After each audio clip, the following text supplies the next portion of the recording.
The sleek F-35 Lightning II pilots couldn't help but smirk as they watched the ungainly aircraft taxi past them on the runway.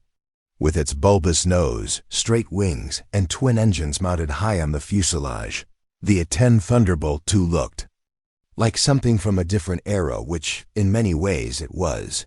"Flying tank," one of the younger pilots muttered into his radio, barely concealing his amusement. "More like flying relic," came the response, followed by snickers from the other modern fighter jocks. It was 2016, and the debate over the A-10's future had reached a fever pitch. Pentagon officials were pushing hard for retirement, arguing that the aircraft first flown in 1972 was an expensive anachronism in an age of stealth, technology, and precision-guided munitions. The sleek multi-billion-dollar F-35 program promised to do everything the A-10 could do, but faster, more efficiently, and with far greater technological sophistication. Why maintain a fleet of what critics called flying bathtubs when you could have the most advanced fighter jet in the world? Before we jump back in, tell us where you're tuning in from, and if this story touches you, make sure you're subscribed, because tomorrow I've saved something extra special for you. But on a dusty airfield in Afghanistan, Master Sergeant Sarah Chun wasn't thinking about Pentagon politics or budget debates. She was thinking about the radio crackling with desperate voices, American soldiers pinned down by enemy fire, their position being overrun, casualty reports streaming in with terrifying regularity. The coordinates were already locked into her targeting system, and her A-10's 30mm GAU-8 Avenger cannon was loaded and ready. What she didn't know was that this mission would become the defining moment that would silence the critics and prove that sometimes the old ways are the best ways. The controversy surrounding the A-10 Thunderbolt II, affectionately known as the Warthog, had been building for years.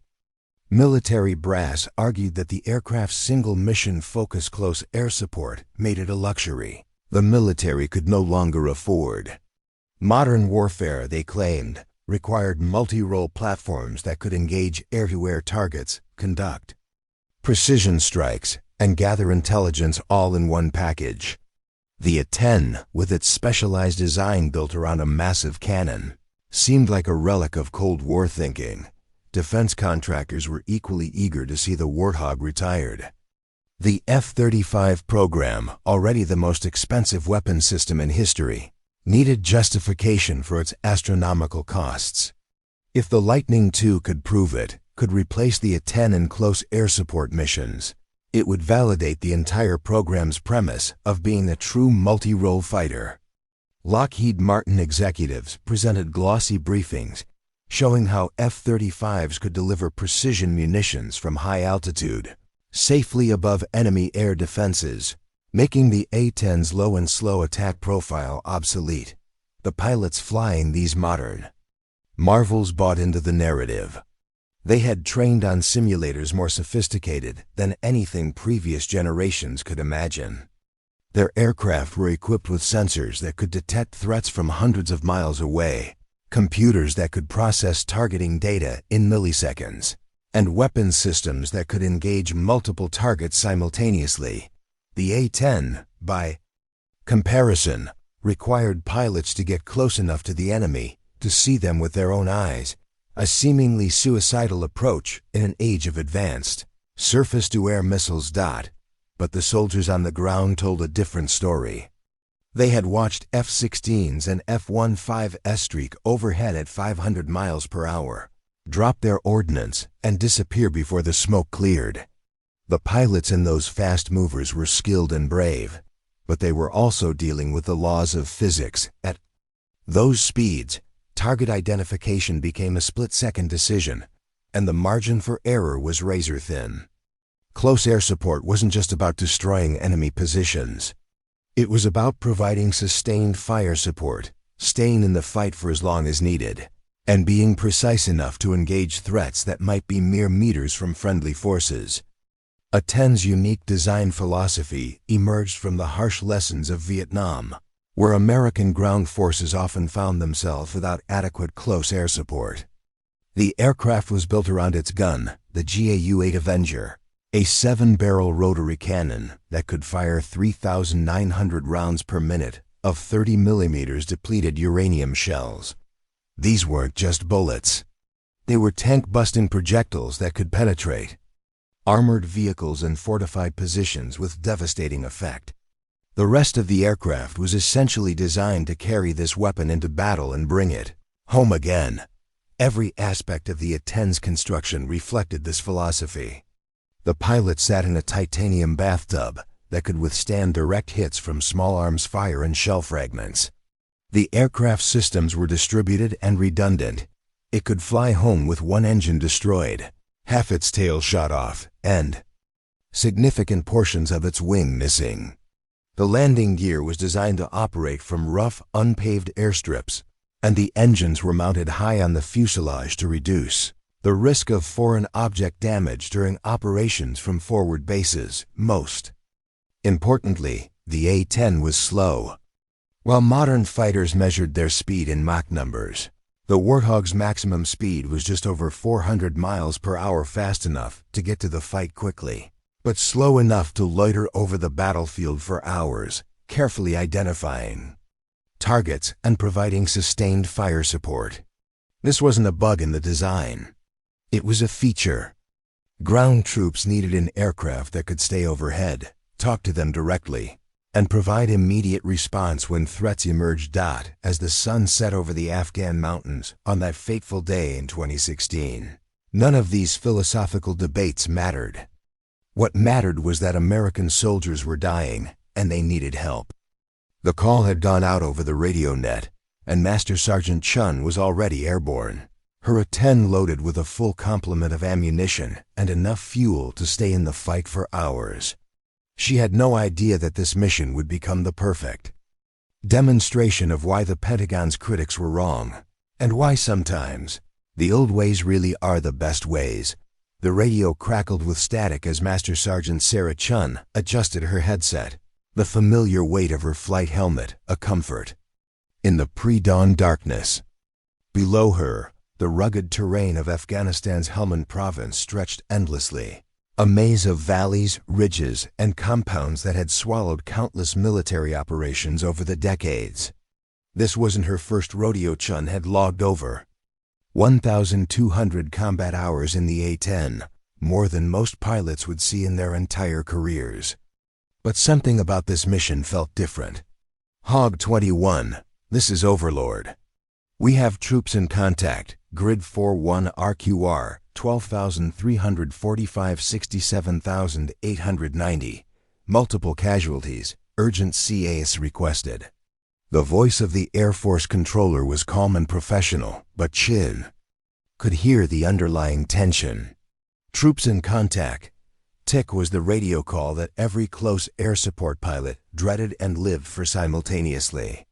It meant American soldiers were in a firefight, taking casualties, and desperately needed air support to survive. Chun banked her A-10 toward the coordinates, her practiced eyes scanning the horizon for the telltale signs of combat muzzle flashes. Smoke, the distinctive dust clouds kicked up by explosions. Her aircraft, tail number 800248, had been built in 1980 and had seen action in Iraq, Afghanistan, and Libya. The maintenance crews called her Old Faithful because she had never missed a mission due to mechanical failure. Today, that reliability would be put to the ultimate test. As she approached the target area, Chun could see the tactical situation unfolding below. A platoon of Army Rangers had been conducting a routine patrol when they stumbled into a well-prepared ambush. The enemy had chosen their position carefully, a compound on high ground with multiple escape routes and excellent fields of fire. The Rangers were trapped in a valley below, using a dry creek bed for cover while machine gun fire raked their position from multiple directions. Hog 21, this is Ranger 6, came the voice of the ground unit leader, Lieutenant Colonel Mike Rodriguez. His voice was steady despite the chaos around him.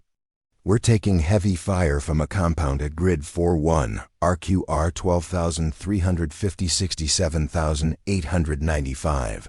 Multiple enemy positions. At least 2 heavy machine guns.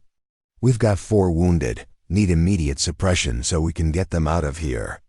Chun could see the muzzle flashes. Now bright white strobes in the early morning darkness. The enemy positions were well concealed, built into the compound's walls and surrounding terrain. This was exactly the kind of target that the A-10 was designed to handle: multiple, dispersed enemy positions that required careful identification and precise engagement. A fast-moving fighter jet would have difficulty distinguishing between the various threats, but the A-10's loiter capability meant Chun could take her time to properly identify each target. Ranger 6, Hog 21, I have your position marked. Can you give me a talk on to the primary threat? Chun's voice was calm and professional as she began her attack run, dropping down to just 500 feet above the ground. At this altitude, she was well within range of small arms fire, but the A-10's armored cockpit and robust design meant she could absorb hits that would down other aircraft. The first pass was reconnaissance. Chun flew directly over the compound, drawing fire from multiple positions, but gathering crucial intelligence about the enemy's layout. Machine gun tracers arced up toward her aircraft, and she could hear the distinctive crack of bullets passing close by. A lesser aircraft might have been damaged or destroyed, but the A-10 was built for this kind of punishment. I count at least 6 enemy positions, Chun reported back to Rodriguez. 2 heavy machine guns on the eastern wall, what looks like a mortar position in the courtyard, and multiple small arms positions throughout the compound. I'm going to start with the machine guns. What happened next would be talked about in military circles for years to come. Chun rolled her A-10 into a shallow dive, lining up her shot with the precision of a surgeon. The GAU-8 Avenger cannon, mounted in the aircraft's nose, began its distinctive roar, a sound that troops on the ground described as a combination of a buzzsaw and thunder. The 30mm depleted uranium rounds streaked toward the target at 3,400 feet per second, each one capable of penetrating several inches of armor. The first burst lasted only 2 seconds, but it was devastating. The eastern machine gun position simply disappeared in a cloud of dust and debris. The massive rounds didn't just destroy the weapon. They obliterated the entire section of wall where it had been positioned. The second machine gun fell silent a moment later as Chun adjusted her aim and delivered another precise burst. But the enemy wasn't finished. As Chun pulled up from her first attack run, a shoulder-fired surface-to-air missile streaked up from the compound. The Russian-made SA-7 was an older system, but still deadly if it found its mark. Chun had been expecting this. Intelligence reports indicated that the enemy in this area had access to man-portable air defense systems, or MANPADS. The missile detonated just behind her aircraft, sending shrapnel through the A-10's tail section. Warning lights illuminated her cockpit as systems began to fail. The number 2 engine started running rough, and she could feel the aircraft's handling change as control surfaces were damaged. Any other aircraft would have been forced to abort the mission and return to base for emergency repairs, but the A-10 was designed to fight wounded. Chun quickly ran through her emergency procedures, shutting down the damaged engine and assessing her remaining capabilities. She still had her cannon with over 800 rounds remaining. Her flight controls were still functional, and most importantly, the Rangers below were still taking fire. Rodriguez's voice came over the radio again. REPORTING that they were attempting to move their wounded, but were being pinned down by sniper fire from the compound's tower. Chun looked down at the battlefield, where she could see the Rangers attempting to bound from cover to cover while carrying their wounded comrades. Enemy fire was intensifying, and it was clear that without continued air support, the entire patrol might be overrun. The smart tactical decision would be to hand off the mission to another aircraft and return to base. But Chun knew that no other aircraft was immediately available, and the Rangers couldn't wait for reinforcements. Ranger 6, Hog 21. I'm still in the fight. Give me a talk onto that sniper position. Chun's voice was as calm as ever, giving no indication that she was flying a damaged aircraft through intense ground fire. She had made her decision. She would stay in the fight until every American soldier was safely evacuated, regardless of the personal cost. The tower loomed above the compound like a medieval fortress, its thick stone walls pockmarked with firing. Ports that had been carefully positioned to provide commanding views of the surrounding terrain. From its elevated position, the enemy sniper had a clear line of sight to the Rangers' position in the valley below. Every time they attempted to move their wounded, precise rifle fire would force them back into cover behind the inadequate protection of the creek bed's low walls. Master Sergeant Chun circled the compound at 1,000 feet, her damaged A-10 trailing. Smoke from the wounded engine. The surface-to-air missile had done more damage than she initially realized. Her hydraulic pressure was dropping, making the aircraft increasingly difficult to control. The stick felt heavy in her hands, and she had to use constant pressure on the rudder pedals to keep the aircraft flying straight. But giving up wasn't an option, not with American lives hanging in the balance. Hog 21, the snipers in the tower. Second floor, northeast corner, Rodriguez's voice crackled through the radio. He's got the whole valley zeroed in. We can't move without taking casualties. Chun studied the tower through her targeting system. The structure was approximately 40 feet tall, built from local stone with walls that were easily 3 feet thick. The firing port where the sniper was positioned was no more than 2 feet wide and maybe 18 inches tall, target that would challenge even the most skilled marksman. The GA-U-8 Avenger was accurate, but asking it to thread a needle at this range while flying a damaged aircraft was pushing the limits of what was possible. The traditional approach would be to use one of the AGM-65 Maverick missiles mounted on her wing pylons. These precision-guided weapons could easily destroy the entire tower, eliminating the sniper threat permanently. But Chun had already expended her Mavericks on hardened targets earlier in the mission, and requesting a resupply would take time that the Rangers didn't have. I'm going to try something, Chun transmitted to Rodriguez. I need you to mark your position with smoke so I can establish a safe firing line. What she was planning was unprecedented. The GA-U-8 Avenger had been designed primarily as an anti-tank weapon intended to destroy armored vehicles from above with high-angle attacks. Using it for precision shooting through a small opening in a fortified structure, while flying a damaged aircraft under fire was the kind of shot that existed only in the realm of theoretical possibility. Chun began her approach from the south, flying directly toward the tower at an altitude of just 300 feet. At this height, she was vulnerable to every weapon in the compound, but it was the only angle that would allow her to engage the firing port directly. Machine gun fire erupted from multiple positions as the enemy fighters realized what she was attempting. Tracers streaked past her canopy, and she could hear the metallic impacts of bullets striking her aircraft's armored skin. The tower grew larger in her heads-up display as she closed the distance. At 800 meters, she could clearly see the firing port. At 600 meters, she could make out the muzzle flash of the sniper's rifle as he continued to engage the Rangers below. At 400 meters, she pressed the trigger. The GA-U-8 Avenger erupted in its characteristic roar, sending a stream of 30mm depleted uranium rounds toward the tower at a rate of 65 rounds per second. But Chun wasn't firing blind. She was using a technique that A-10 pilots called walking the rounds, making tiny adjustments to her point of aim. As she watched the tracers streak toward the target, the first round struck the tower's face just below the firing port, sending chunks of stone flying. Chun made a microscopic adjustment to her stick position, raising her point of aim by mere inches.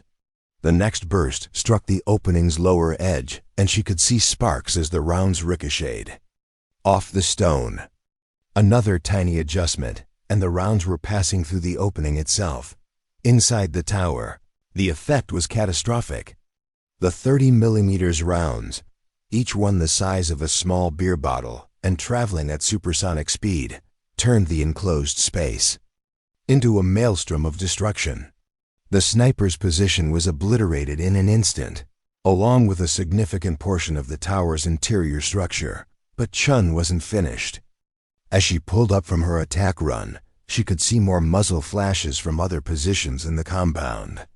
The enemy was adapting to her tactics, moving to new firing positions and trying to coordinate their defensive fire. She had perhaps one more attack run left before her damaged aircraft would be forced to return to base, and she needed to make it count. Ranger 6, sniper down, Chun reported. Can you move now? Negative, Hog 21. They've got us pinned from multiple positions. We need more suppression before we can extract our wounded. Chun could see the tactical situation clearly now. The enemy had positioned themselves in a complex network of fighting positions throughout the compound, each one mutually supporting the others. Taking them out one by one would require multiple attack runs that her damaged aircraft couldn't sustain. She needed a different approach, thanking her A-10 around for what she knew would be her final attack run. Chun made a decision that would be studied in military academies for decades to come. Instead of engaging individual targets, she would use her remaining ammunition to create a corridor of destruction through the compound's center, disrupting the enemy's ability to coordinate their fire and giving the Rangers the window they needed to escape. The approach was suicidal by any conventional measure. She would have to fly straight through the compound at minimum altitude, exposing herself to fire from every remaining enemy position. Her damaged aircraft was already on the edge of controllability, and the stress of violent maneuvering might cause critical systems to fail entirely. But it was the only way to save the Rangers trapped below. Chun pushed her throttle forward, diving toward the compound one final time. The altimeter unwound rapidly as she descended 500 feet, 400 feet, 300 feet. Ground fire intensified as every enemy fighter in the compound opened up on her aircraft. She could hear the impacts now, metallic crashes as bullets punched through her aircraft's skin and struck internal components. At 200 feet, she opened fire. The GAU-8 Avenger roared continuously as she flew the length of the compound, her rounds chewing through buildings, walls, and fighting positions with devastating effect. The massive cannon's recoil actually slowed her forward progress, and she had to use full throttle to maintain flying speed. Preparing and narrating this story took us a lot of time, so if you are enjoying it, subscribe to our channel. It means a lot to us. Now back to the story. The destruction was absolute. Chun's continuous fire had created a 100-meter corridor of devastation through the compound center, severing the enemy's ability to coordinate their defense. Secondary explosions erupted as her rounds found ammunition stores and fuel supplies. The entire structure began to collapse as supporting walls were destroyed. As she pulled up from the compound, Chun's aircraft was barely flyable. Warning lights covered her instrument panel, and she could feel the controls becoming increasingly unresponsive. But over the radio, she heard the words that made every risk worthwhile. Hog 21, this is Ranger 6, we're moving now. All wounded. Extracted. You saved our lives. The silence in Master Sergeant Chun's cockpit was deafening after the thunder of combat. No more radio chatter from desperate ground troops, no more muzzle flashes lighting up the darkness below, no more tracers streaking past her canopy. Just the irregular wheeze of her damaged engine and the continuous stream of warning lights that had transformed her instrument panel into a Christmas tree of failures. Chun nursed her crippled A-10 away from the compound, climbing slowly toward the relative safety of higher altitude. Each control input required careful consideration. Now the hydraulic system was operating on backup power, and she could feel the aircraft's responses becoming increasingly sluggish. The stick felt like it was moving through thick molasses, and maintaining level flight required constant attention to trim and power settings. Hog 21, this is Overlord. Sitrep on your aircraft status. The air traffic controller's voice was calm and professional, but Chun could hear the underlying concern. Everyone who had monitored the mission frequency knew that she had taken significant damage while saving the Rangers, and the question now was whether she could make it back to base. Chun ran through her damage assessment one more time. The number 2 engine was completely shut down, its turbine blades destroyed by missile fragments.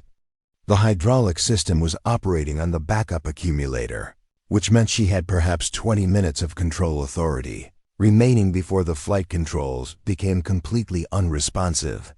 Most critically, her fuel system had been compromised. She was losing JP-8 at a rate that would leave her tanks dry well before reaching the main airbase. Overlord, Hog 21, I've got significant battle damage. Number 2 engine is down, hydraulics are on backup, and I'm losing fuel. I need vectors too. The nearest emergency landing strip. Chun's voice remained steady despite the gravity of her situation. She had trained for this scenario countless times in the simulator, but the reality of nursing a critically damaged aircraft through hostile airspace was testing every skill she had developed over her career. The nearest emergency strip was forward. Operating Base Lightning, a small airfield carved out of the Afghan desert about 40 miles from her current position. The runway was barely 4,000 feet long, adequate for most aircraft, but marginal for an A with compromised flight controls and no reverse thrust from her damaged engine. She would have one chance to get it right. As she flew toward the emergency strip, Chun reflected on the mission she had just completed. The Rangers were safe now, extracted by helicopter under the cover of darkness while the enemy compound burned behind them. 4 wounded soldiers would return home to their families instead of flag-draped coffins. But the cost of that success was becoming increasingly apparent as her aircraft systems continued to fail. The irony wasn't lost on her. Just hours earlier, she had listened to pilots in the squadron briefing room discussing the A-10's obsolescence. They had argued that modern warfare required speed and stealth, that close air support could be provided more effectively by multi-role fighters, operating from high altitude with precision-guided munitions. The A-10, they claimed, was a relic of a bygone era, too slow and vulnerable to survive in contested airspace. But tonight's mission had proven something that all the PowerPoint presentations and budget briefings had failed to capture. When American soldiers were trapped and dying, when the enemy was too close for high-altitude bombing, when the situation required an aircraft that could absorb punishment and keep fighting, there was no substitute for the Warthog. No F-35 or F-16 could have survived the missile strike that had damaged her aircraft. No other platform could have provided the sustained, precision fire support that had saved the Rangers. Chun's fuel gauge continued its inexorable descent toward empty. She had calculated and recalculated her fuel consumption, trying to squeeze every possible mile out of her remaining JP-8. The mathematics were unforgiving. She had perhaps 15 minutes of flight time remaining, and the emergency strip was still 20 minutes away at her current speed. Overlord, I need to increase speed. I'm not going to make it at this power setting. Chun advanced her throttle, feeling the aircraft accelerate sluggishly. The single remaining engine was already operating at maximum sustainable power, and pushing it harder risked a catastrophic failure that would leave her with no option but ejection over hostile territory. The radio crackled with a new voice. Colonel James Mitchell, the wing commander, had been monitoring the situation from the command post. Hog 21, this is Sabre 6. We've got a KC-135 tanker inbound to your position. Can you take on fuel? Chun checked her fuel system status. The missile fragments had damaged several fuel lines, and she was losing fuel from multiple points. Even if she could successfully plug into the tanker's refueling boom, there was no guarantee that the fuel would stay in her tanks long enough to reach the emergency strip. Sabre 6, I can try, but I've got multiple leaks in the fuel system. I might not be able to retain the fuel. Chun's voice betrayed the first hint of doubt she had shown during the entire mission. Air-to-air refueling was challenging under the best circumstances, requiring precise formation flying and perfect coordination between the tanker and receiver aircraft. Attempting it with a damaged aircraft that was barely controllable was pushing the limits of what was possible. The KC-135 Stratotanker appeared on the horizon like a guardian angel, its navigation lights strobing in the darkness. The massive aircraft began a gentle turn to align with Chun's flight path, its crew already preparing for what they knew would be one of the most challenging refueling operations of their careers. Hog 21, this is Texaco 45. We're ready for you. Take your time and let us know if you need to abort. The tanker pilot's voice was calm and encouraging, but Chun could hear the tension underneath. Everyone involved knew that this was a last-ditch effort to save both aircraft and pilot. Chun maneuvered her battered A-10 into position behind the tanker, fighting the damaged flight controls every inch of the way. The refueling boom operated by the tanker's boom operator lying prone in the aircraft's tail section began to extend toward her aircraft. The two aircraft were now flying in close formation at 25,000 feet, with Chun's damaged Warthog positioned just 20 feet behind the tanker's tail. The first contact attempt failed as Chun's aircraft drifted slightly to the left, the boom missing the A-10's refueling receptacle by inches. The boom operator calmly directed her back into position, his voice a steady presence in the chaos of the emergency. Forward 2, left 1, steady. Contact. The boom locked into Chun's aircraft with a solid thunk, and JP-8 began flowing into her tanks. For a moment, it seemed like the emergency was over. But then Chun noticed something that made her blood run cold. The fuel quantity gauge was barely moving. She was taking on fuel, but it was flowing out of her damaged tanks almost as fast as it was going in. Texaco 45, I'm not retaining fuel. The leaks are too severe. Chun's voice was matter-of-fact, but the implications were clear. The air-to-air refueling wasn't going to save her. She was going to have to make it to the emergency strip on whatever fuel remained in her tanks, or she was going to have to eject over hostile territory. The boom operator disconnected, and Chun banked away from the tanker, alone once again with her crippled aircraft. FOB Lightning was still 15 miles away, and her fuel gauge was now showing less than 200 pounds remaining, perhaps 5 minutes of flight time. She had pushed her luck as far as it would go, and now she was flying on nothing but skill, determination, and the robust engineering of an aircraft that had been designed to bring its pilot home, no matter what. As the lights of the emergency airstrip appeared in the distance, Chun began her final approach. She would have one chance to get this right. There would be no go-around, no second approach, no margin for error. The ancient A-10 that had been mocked by her fellow pilots was about to prove one final point that sometimes the old ways really are the best ways. What happened in the next few minutes would not only determine whether Chun survived the night, but would also set in motion a chain of events that would reshape the entire future of American military aviation. The approach lights of Forward Operating Base Lightning appeared through the darkness like a beacon of hope, but Master Sergeant Chun knew that her ordeal was far from over. The emergency airstrip's runway was notoriously challenging, even under ideal conditions. Short, narrow, and surrounded by rocky terrain that left no room for error. Tonight, she would be attempting to land a critically damaged aircraft with failing hydraulics, no reverse thrust, and fuel tanks that were virtually empty. Chun keyed her radio as she entered the traffic pattern. Lightning Tower, Hog 21. Emergency approach, single engine, hydraulic failure, battle damage. I'll be landing long and rolling out without reverse thrust. Her voice was steady, professional, betraying none of the anxiety she felt as she prepared for what might be her final approach. Hog 21, Lightning Tower. Runway 06 is clear and available. Emergency equipment is standing by. Wind is calm, visibility unlimited. You're cleared for emergency approach.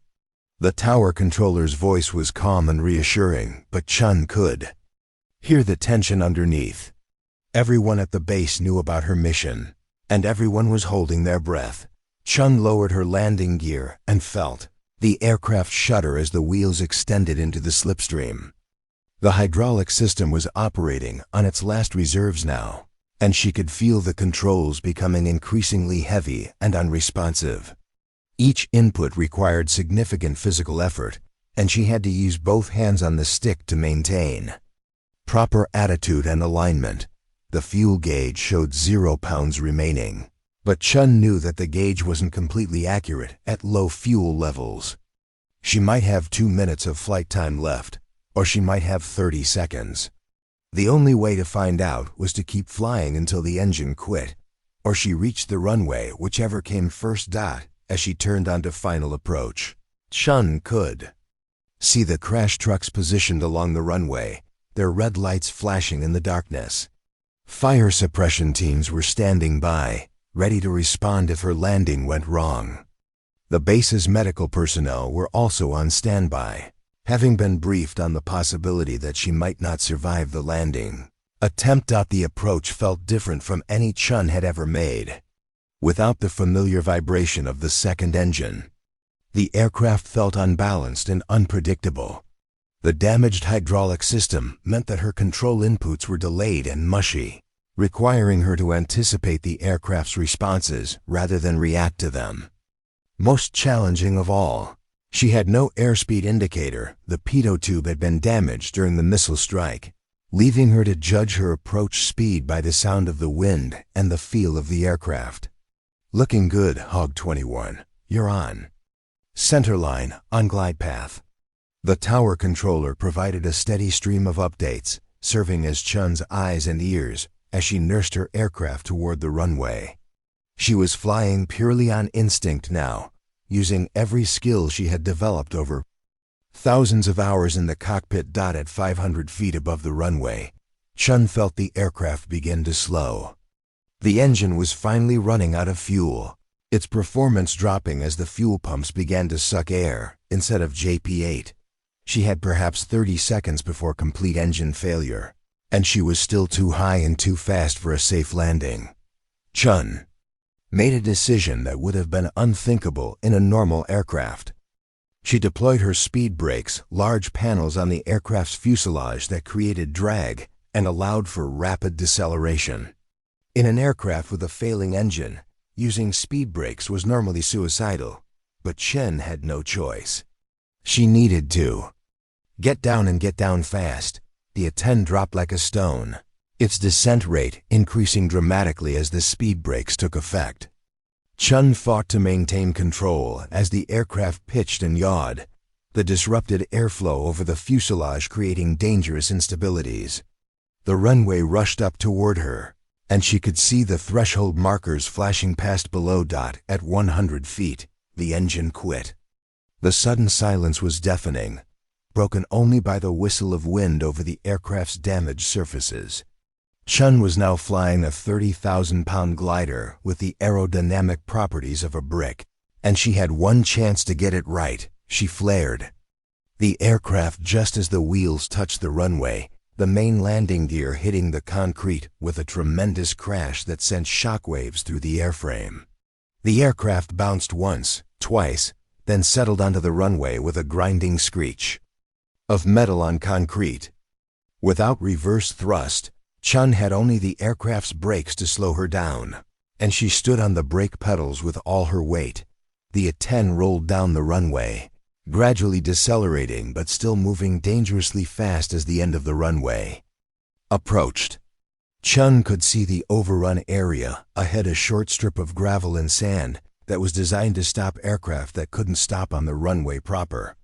If she ran off the end of the runway, the aircraft would likely be destroyed, and she might be killed. At the 3,000-foot marker, Chun made another desperate decision. She grabbed the emergency brake handle, a backup system that applied maximum braking force directly to the wheels, but at the risk of blowing the tires and losing all steering control. The aircraft shuddered and skidded as the emergency brakes locked up, and Chun fought to maintain directional control as the tires began to smoke. The aircraft finally came to a stop just 200 feet from the end of the runway, its nose pointing slightly left of center line, but still on the concrete. Chun sat in the cockpit for a moment, her hands shaking as the adrenaline began to wear off. She had done it. She had brought her crippled aircraft home, completing one of the most challenging emergency landings in Air Force history. The crash. Trucks surrounded her aircraft within seconds, their crews checking for fire and preparing to extract her from the cockpit if necessary. But Chun was already shutting down her systems, following the post-flight checklist with the same methodical precision she had used throughout the mission. Hog 21 Lightning Tower, outstanding job, welcome home. The tower controller's voice was thick with emotion, reflecting the relief felt by everyone who had watched her impossible landing. Chun popped her canopy and climbed out of the aircraft, her legs unsteady after hours of combat flying and the stress of the emergency landing. As she walked around her aircraft, she could see the extent of the damage for the first time. The fuselage was pockmarked with bullet holes, the right engine was completely destroyed, and fuel was still dripping from multiple punctures in the wings and fuselage. Any other aircraft would have been lost. But the A-10 had brought her home, just as it had been designed to do. The old bird had proven once again that sometimes the ancient ways really are the best ways.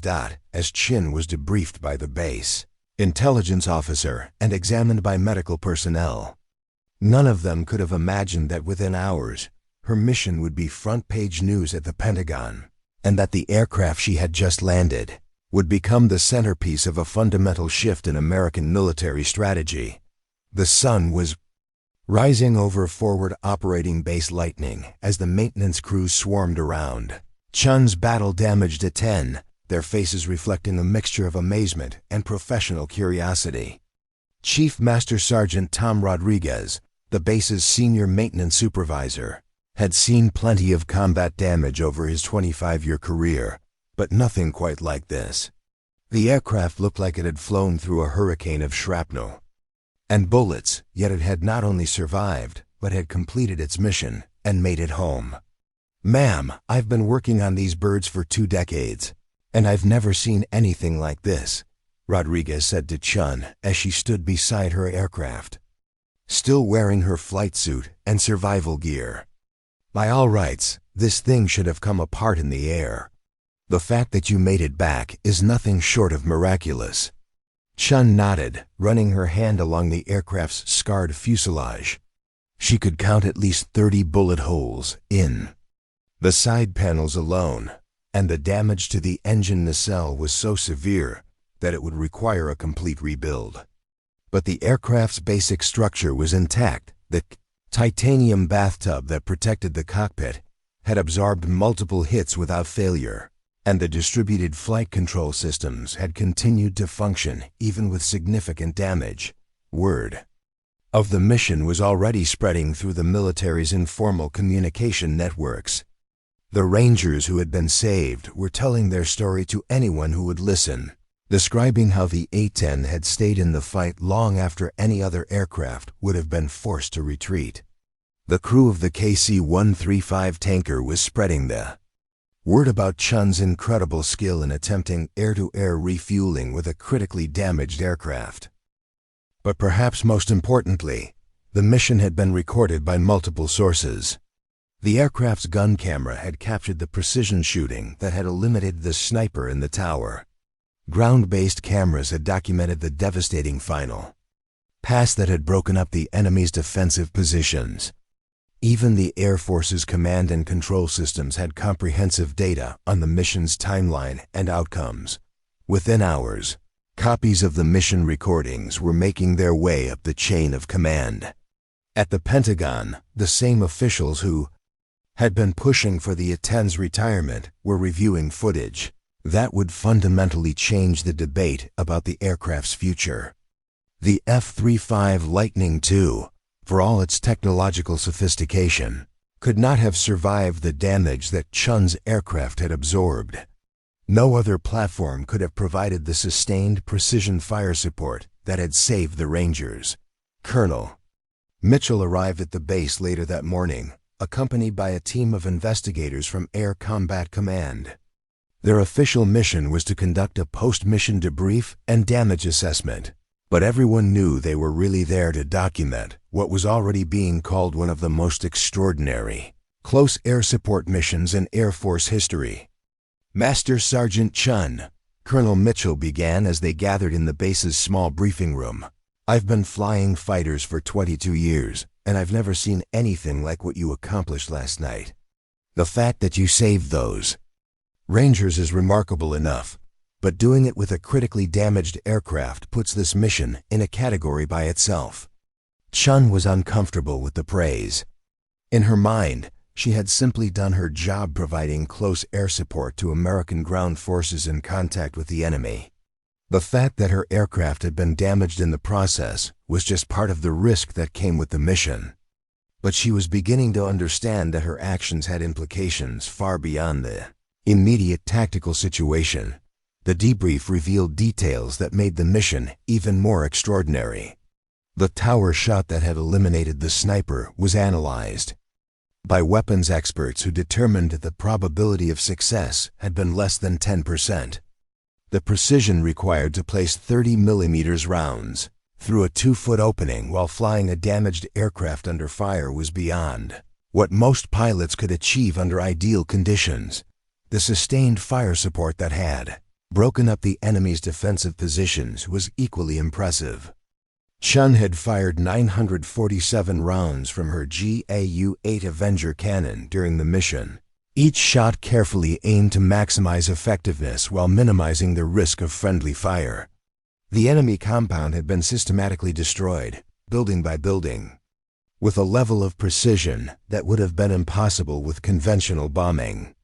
Most significantly, the mission had been accomplished without a single civilian casualty. The compound had been located in a populated area, with civilian structures within 200 meters of the target. The precision of the A-10's gun system had allowed Chun to engage specific targets within the compound without endangering the surrounding population. As the debrief continued, Chun began to understand the broader implications of what had happened. The mission had provided definitive proof that the A-10's unique capabilities were not just relevant to modern warfare, they were essential. Aircraft's ability to absorb damage, provide sustained fire support, and operate in close proximity to friendly forces filled a gap that no other platform could match. The investigation team's preliminary report would make its way to the highest levels of military leadership within days. The footage of Chun's mission would be briefed to the Secretary of Defense, the Chairman of the Joint Chiefs of Staff, and ultimately to the President himself. The debate over the A-10's future would shift dramatically, with the aircraft's advocates now having concrete evidence of its irreplaceable value. But perhaps the most significant impact would be on the pilots who had mocked the A-10 as an obsolete relic. The same F-35 and F-16 pilots who had laughed at the Warthog's ungainly appearance were now studying footage of Chun's mission, trying to understand how she had accomplished what they knew would have been impossible in their own aircraft. Flying bathtub that had been dismissed as ancient technology had proven that sometimes the old ways really are the best ways. And Master Sergeant Sarah Chun, the pilot who had refused to give up when the odds were stacked against her, had become the living embodiment of the A-10's enduring value to American military aviation. The mission was over, but its impact was just beginning. The A-10 Thunderbolt II had been given a reprieve, and the soldiers who depended on close air support would continue to have the best platform ever designed for their protection. But the full impact of Chun's extraordinary mission was only beginning to unfold. Even as she rested in the base medical facility, copies of her gun camera footage were already being transmitted to the highest levels of military command, where they would spark debates that would reshape the future of American air power. 3 days after Master Sergeant Chun's extraordinary mission, the corridors of the Pentagon were buzzing with activity unlike anything seen since the early days of the War on Terror. In Conference Room 2E924, a secure briefing facility deep within the building's labyrinthine structure, some of the most senior officials in the Department of Defense were gathering for what would become known as the A-10 assessment brief. Secretary of Defense James Mattis entered the room with his characteristic purposeful stride, followed by the chairman of the Joint Chiefs of Staff, the Air Force Chief of Staff, and a collection of generals, admirals, and civilian officials, who collectively controlled the largest military budget in human history. They had all seen the preliminary reports, but today they would witness the complete mission footage that was already being called a game changer in military aviation circles. "Ladies and gentlemen," began General David Goldfein, the Air Force Chief of Staff, as the lights dimmed and the first images appeared on the room's massive display screen. "What you're about to see represents perhaps the most compelling argument for close air support aircraft that we've documented in the modern era.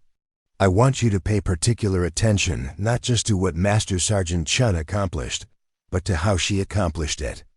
The footage began with Chun's initial approach to the combat zone, her A-10 clearly visible against the pre-dawn sky. The aircraft looked ungainly compared to the sleek fighters that dominated modern air forces, its straight wings and twin engines giving it an almost antiquated appearance.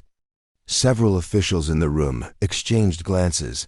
This was the aircraft they had been planning to retire in favor of more modern platforms. But as the mission unfolded on screen, the mood in the room began to shift. The precision of Chun's initial gun runs was remarkable. Each burst of 30mm fire, carefully placed to eliminate specific threats without endangering the trapped Rangers below. The Air Force's most experienced combat pilots watched in professional admiration as Chun demonstrated skills that few of them possessed. "Pause it there," Secretary Mattis commanded as the footage showed the moment when the surface-to-air missile detonated near Chun's aircraft. "I want to understand exactly what happened here. How much damage did that missile inflict?" Brigadier General Susan Thompson, the Air Force's Deputy Chief of Staff for Operations, consulted her briefing notes. "Sir, the missile caused catastrophic damage to the No. 2 engine, severed multiple hydraulic lines, punctured the fuel system in at least 6 locations, and caused significant damage to the aircraft's flight control surfaces. Any other aircraft in our inventory would have been forced to abort the mission immediately."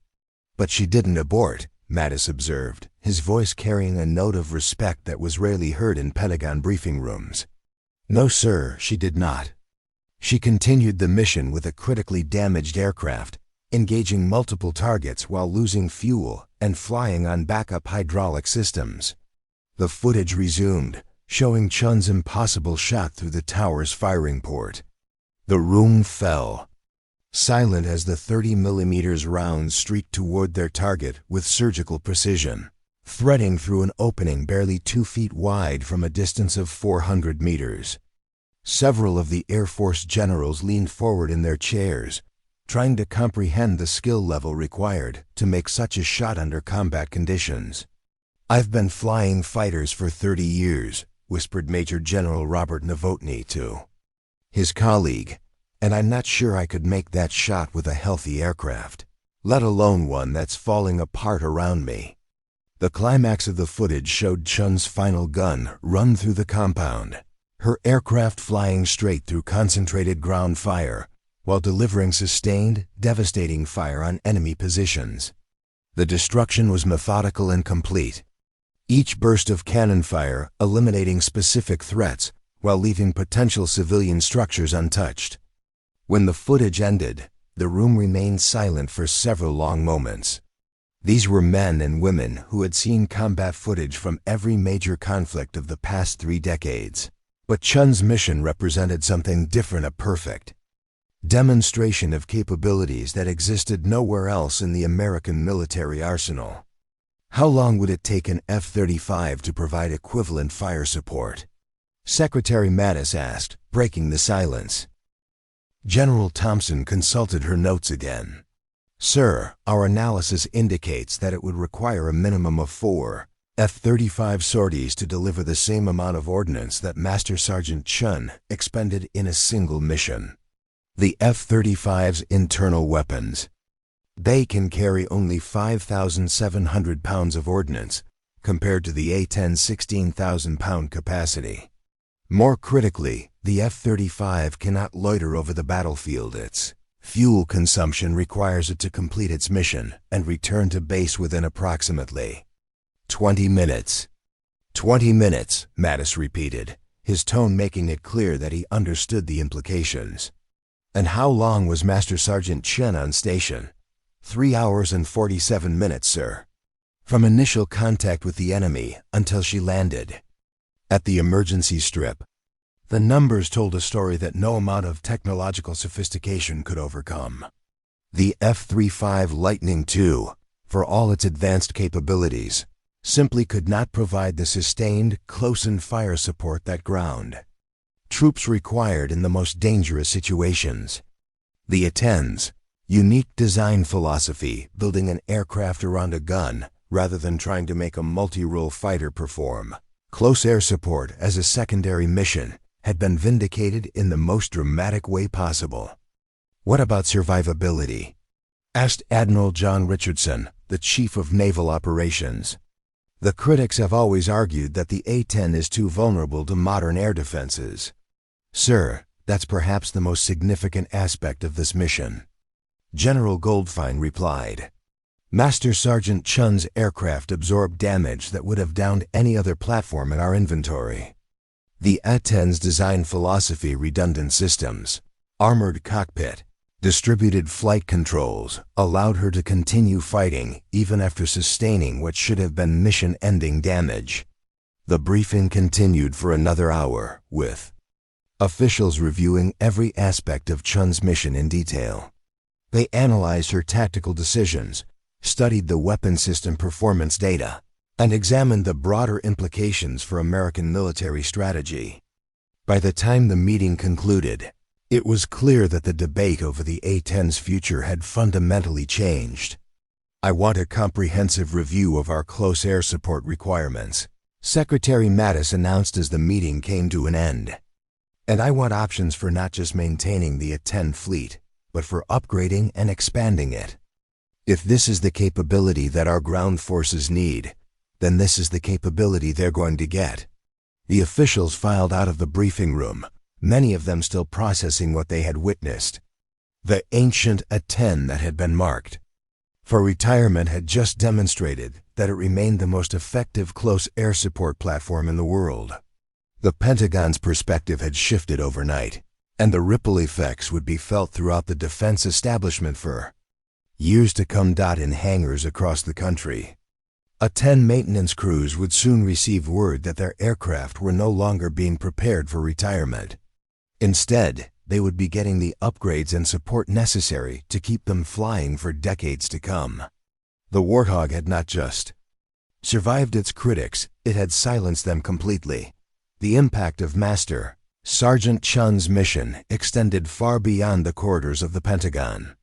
Within a week, copies of the mission footage had reached every major military installation in the United States, distributed through official channels, but spreading even faster through the informal networks that connected combat veterans across all branches of service. The response was immediate and overwhelming. Soldiers, Marines, sailors, and airmen who had experienced combat firsthand understood exactly what they were watching. At Fort Bragg, North Carolina, the Army's 82nd Airborne Division gathered in their main briefing hall to watch the footage as part of their weekly intelligence update. These were paratroopers who had seen action in Iraq, Afghanistan, Syria, and countless other hotspots around the world. They had called for close air support in desperate situations, and they knew the difference between aircraft that could truly help them and those that were just passing through the battlefield. "That's what I'm talking about," Staff Sergeant Maria Gonzalez whispered to her squad leader as they watched Chun's methodical destruction of the enemy compound. Gonzalez had been pinned down by enemy fire in Iraq when an A-10 had saved her life, staying on station for over 2 hours to suppress enemy positions while her unit evacuated casualties. The fast movers come and go in 30 seconds. The hog stays until the job is done. Similar reactions were occurring at military bases around the world. At Camp Pendleton, Marines who had fought in Fallujah and Ramadi nodded in recognition as they watched the A-10's precision fire support. At Fort Campbell, members of the 101st Airborne shared stories of their own close calls, times when only the distinctive sound of the GA-U-8 Avenger had stood between them and disaster. But perhaps the most significant reaction came from an unexpected source: the pilots who had initially mocked the A-10 as obsolete. At Nellis Air Force Base in Nevada, the service's premier fighter pilot training facility, the weekly pilot meeting had taken on a decidedly different tone than usual. Captain Jake Morrison, an F-35 pilot with over 800 combat hours, stood before his assembled colleagues with an expression that mixed professional respect with personal humility. "I need to eat some crow here," he began, his voice carrying none of the cockiness that had characterized his previous comments about the A-10.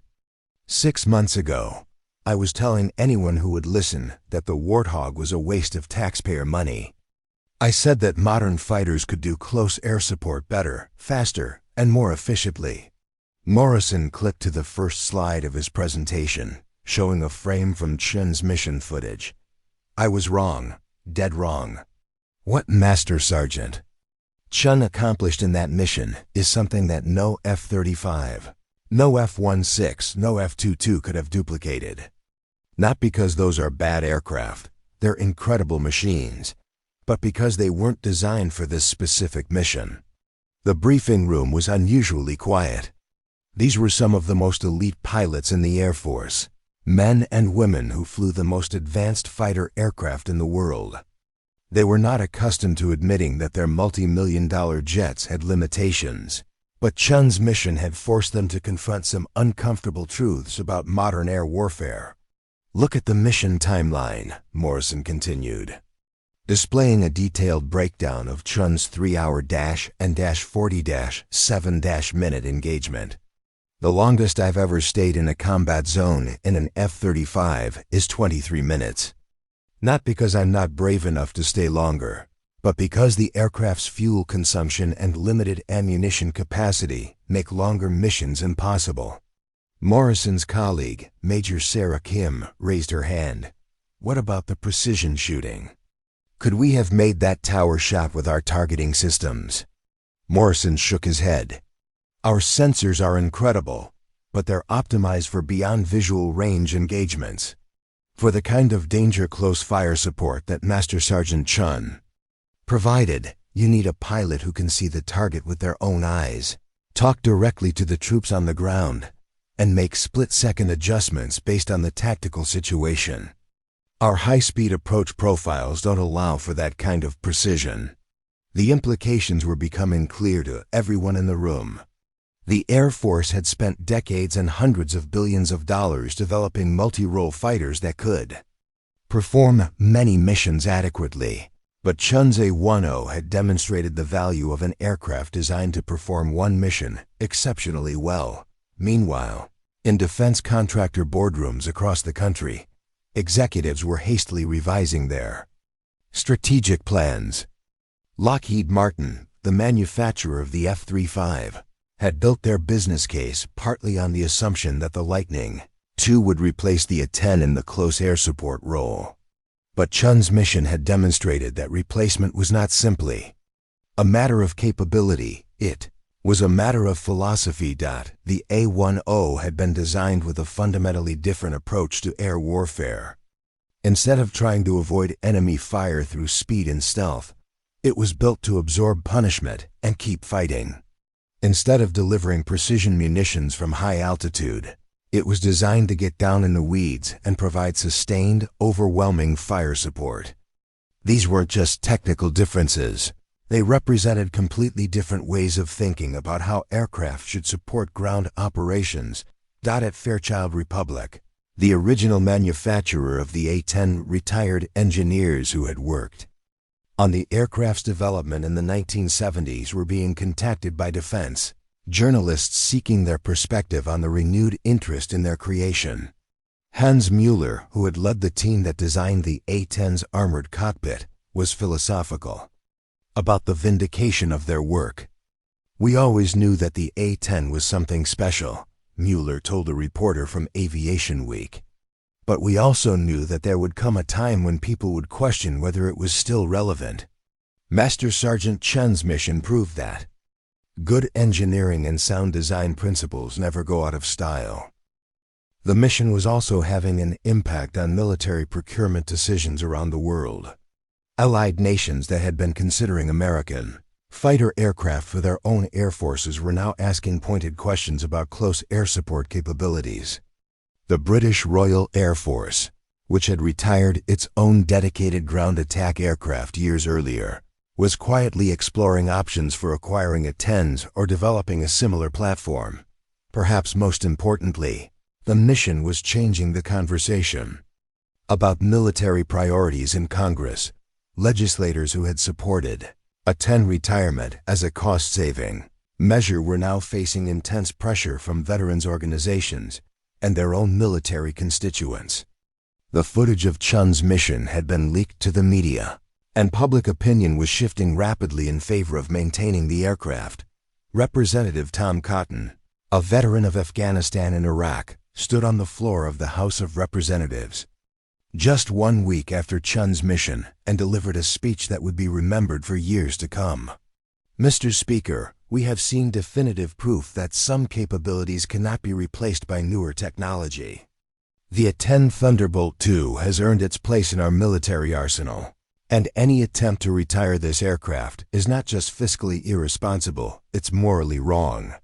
The ripple effects continued to spread, reaching every level of the military and defense establishment.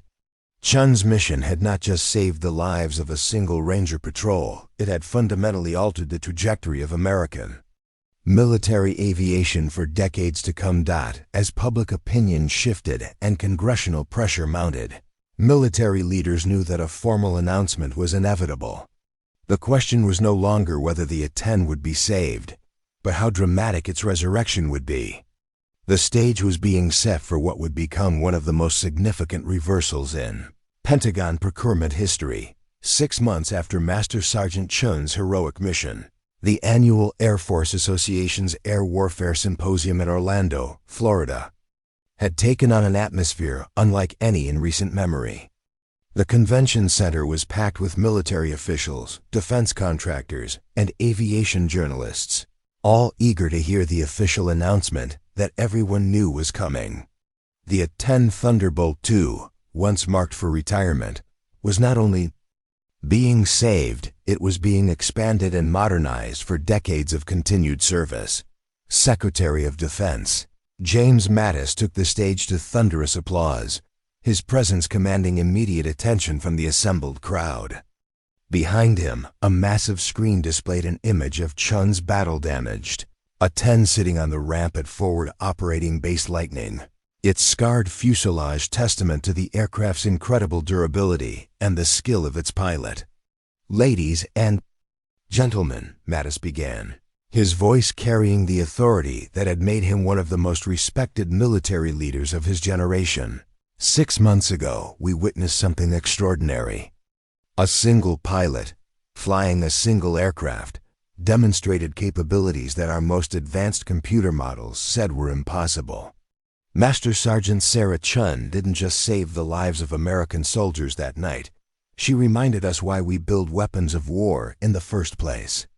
The audience listened in rapt attention as Mattis outlined the comprehensive review that had been conducted in the wake of Chun's mission. Teams of analysts had studied every aspect of the engagement, comparing the A-10's performance not just to other aircraft in the American inventory, but to similar platforms operated by allied and adversary nations around the world. The results of that analysis are unambiguous, Mattis continued. The A-10 Thunderbolt II provides capabilities that exist nowhere else in modern military aviation.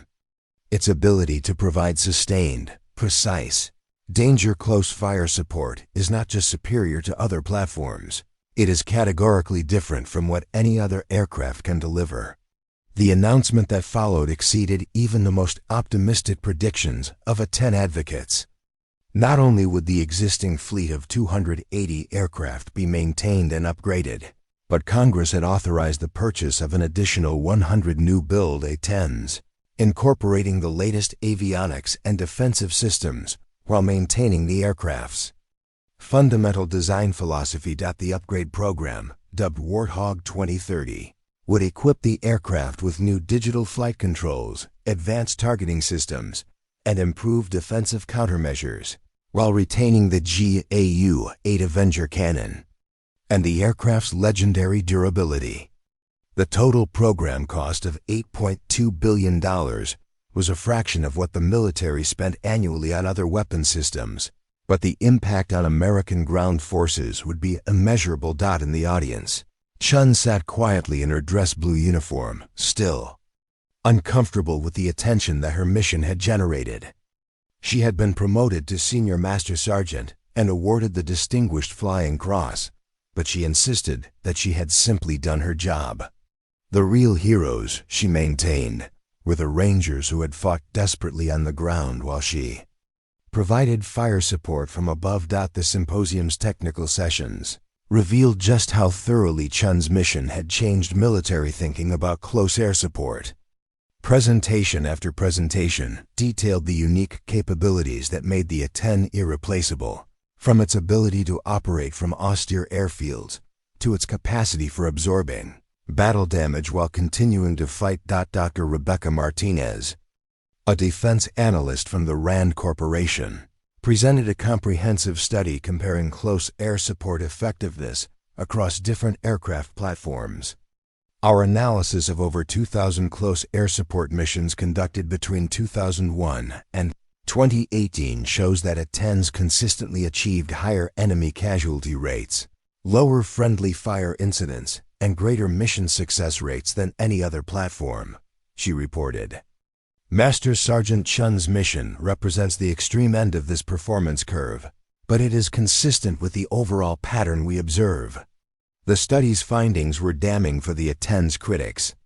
F-16s and F-15Es, while excellent air-to-air fighters, struggled with the precision and persistence required for effective close air support.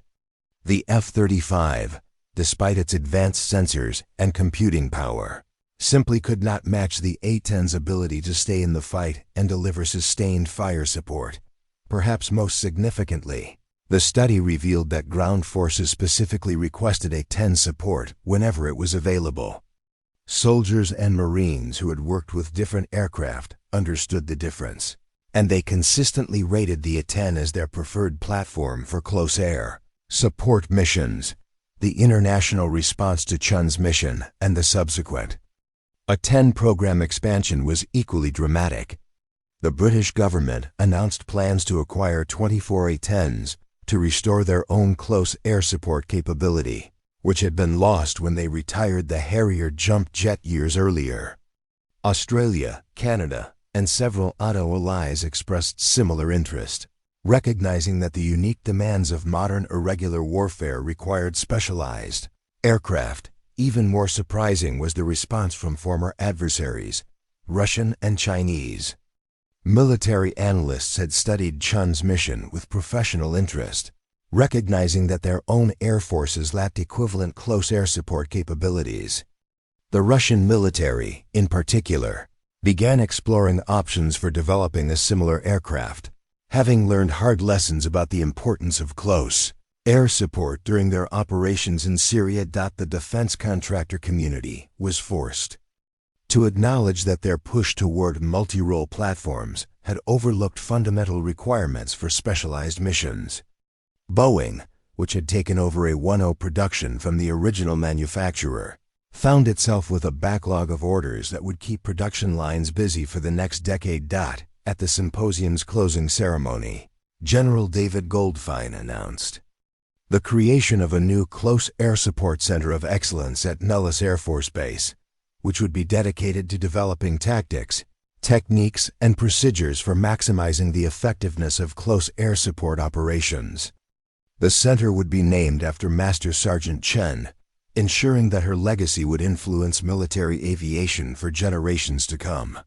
The A-10 Thunderbolt II has always been more than just an aircraft, General Goldfein concluded.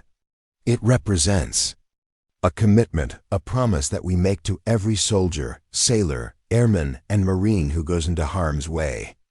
That promise is simple. When you need help, we will be there, and we will stay there until the job is done. As the symposium concluded and attendees began to file out of the convention center, the transformation was complete. The aircraft that had been mocked as obsolete had not only survived its critics, but had emerged stronger than ever.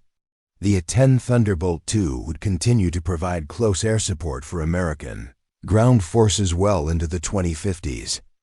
A testament to the enduring value of specialized, purpose-built military equipment, Chan's mission had proven that sometimes the old ways really are the best ways, and that there is no substitute for an aircraft designed to do one thing exceptionally well. The formal vindication was complete, but the real measure of Chan's impact would be seen in the years that followed, as the lessons of her extraordinary mission were absorbed into military doctrine and training programs around the world.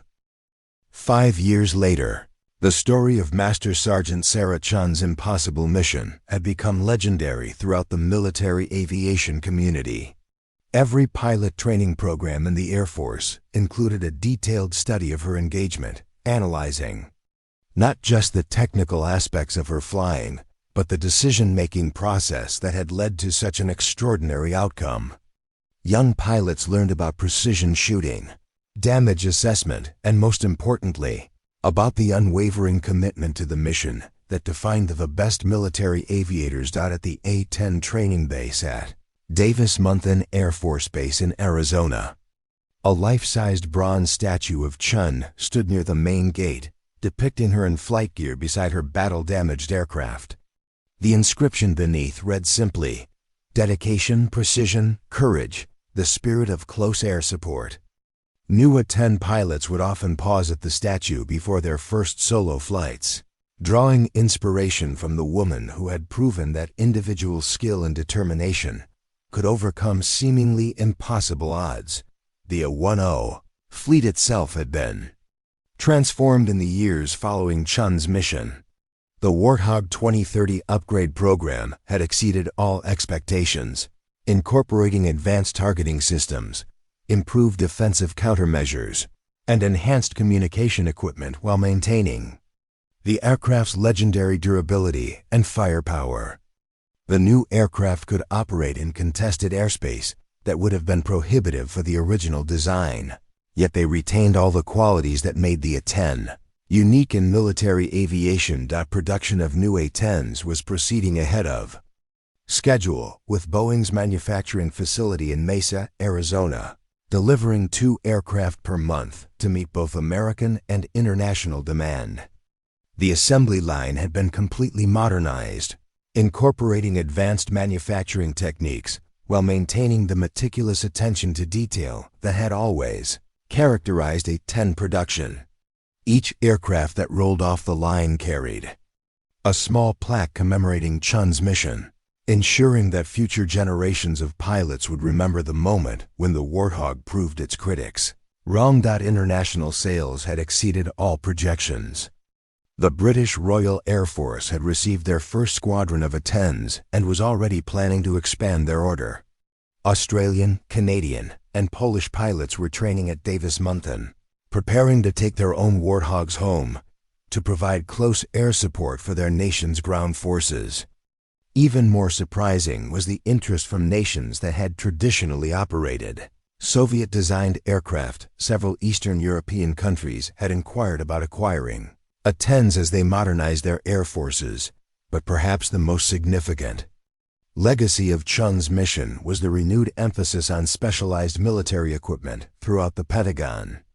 The push toward multi-role platforms continued, but military planners now understood that some missions required dedicated, purpose-built systems. The success of the A-10 program had led to similar initiatives in other areas, from specialized reconnaissance aircraft to dedicated electronic warfare platforms. Chun herself had continued to fly combat missions, accumulating over 2,500 hours in the A-10 and becoming one of the most experienced close air support pilots in Air Force history. She had been promoted to Chief Master Sergeant and served as the Senior Enlisted Advisor at the Close Air Support Center of Excellence, where she helped develop training programs for the next generation of A-10 pilots. Despite her legendary status, Chun remained remarkably humble about her achievements. In interviews, she consistently emphasized that her mission had been successful because of the A-10's capabilities, not because of any special skill on her part. "The aircraft did exactly what it was designed to do," she would say. "It took me into the fight, gave me the tools I needed to help those Rangers, and brought me home safely." That's what the A-10 has been doing for 50 years. The Rangers that Chun had saved had all recovered from their wounds and continued their military careers. Lieutenant Colonel Rodriguez had been promoted to colonel and commanded a Ranger battalion, where he made sure that every one of his soldiers understood the importance of close air support and the unique capabilities of the A-10. The wounded soldiers from that night had become some of the most vocal advocates for maintaining the Warthog fleet, speaking to congressional committees and veterans organizations about the aircraft that had saved their lives. The mission's impact extended beyond military circles into popular culture. A best-selling book about Chun's mission had spent months on the New York Times bestseller list, and Hollywood was developing a major motion picture about the story. Video game developers had created detailed simulations of the mission, allowing players to experience the challenge of flying a damaged A-10 through hostile airspace while providing close air support to friendly forces. More importantly, the mission had fundamentally changed how the American public thought about military aviation. Surveys showed that public support for the A-10 program had increased dramatically, with voters understanding that their tax dollars were supporting an aircraft that directly protected American soldiers in combat.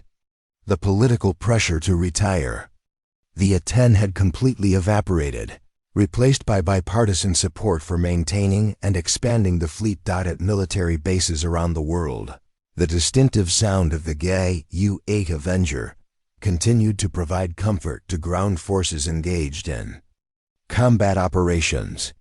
That unmistakable burst had become synonymous with salvation for soldiers pinned down by enemy fire, a sound that meant help was on the way and would stay until the job was done. Chun's mission had proven that some things never go out of style. Courage, skill, determination, and the willingness to risk everything for fellow Americans in danger. The A-10 Thunderbolt II, once dismissed as an obsolete relic, had emerged as a symbol of these timeless military virtues. As new pilots graduated from A-10 training programs and took their positions in squadrons around the world, they carried with them the lessons of that extraordinary night in Afghanistan. They understood that flying the Warthog was more than just a job, it was a sacred trust, a commitment to the soldiers on the ground who depended on them for survival. The critics had been silenced, the politicians had been convinced, and the A-10 had secured its place in military aviation history. Master Sergeant Sarah Chun's impossible mission had not just saved a group of Rangers trapped in a firefight, it had saved the aircraft that would continue to protect American ground forces for decades to come. Sometimes the old ways really are the best ways. And sometimes It takes just one extraordinary person to remind the world of that timeless truth. Up next, you've got two more standout stories right on your screen. If this one hit the mark, you won't want to pass these up. Just click and check them out.